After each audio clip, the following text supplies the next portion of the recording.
Hi everyone and welcome back to Celestia Falls. Today is a pretty exciting episode because we're finally getting very close to opening the park and letting our first guests inside. For the first half of the video, I'm going to be focusing mainly on the entrance area. Right now it feels a little empty and unfinished, so I want to start filling in some of those gaps with more scenery, landscaping, decoration, and just small details that will hopefully make the entrance feel more welcoming. The entrance is one of the first things the guests will see, so I really want it to set the tone for the rest of the park. I want it to feel magical and inviting and like you're stepping into a completely different world as you walk through the gates. And I'm going to be spending some time working on the lower section of the park as well. There's still a few areas down here that are a little bare, so I'll be adding more plants, rocks, trees, and scenery to help everything feel more connected. I feel like scenery is one of those things that can completely transform an area. Even when rides and buildings are in place, adding those smaller details helps everything feel more alive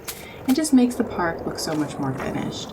I'm sure there will still be plenty of areas that need some extra love later on, but my main goal today is just to make the park feel complete enough that we can just finally take that next big step, and that is opening the park. So near the end of the video, I'm hoping to finally let some guests in for the very first time, and I'm honestly so excited to see people actually walking around and using everything that we've been building, because up until now, we've mostly been looking at the park from a builder's perspective, but once guests arrive, we'll finally be able to see how everything works in practice.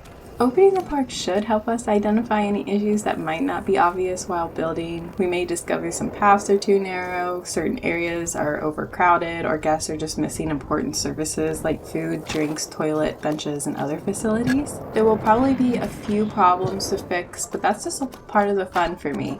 I'm looking forward to seeing what works, what doesn't, and what we can improve as the park continues to grow. This definitely will not mean that Celestia Falls is completely finished. There is still more rides I want to add, more areas I want to build, and plenty of details I want to improve. But opening the park feels like such a big milestone, and I'm so happy that we're finally reaching this point. So let's start filling out this entrance, add some much needed scenery to the lower section, and hopefully welcome our very first guest into Celestia Falls. As always, thank you so much for joining me, and let's get building.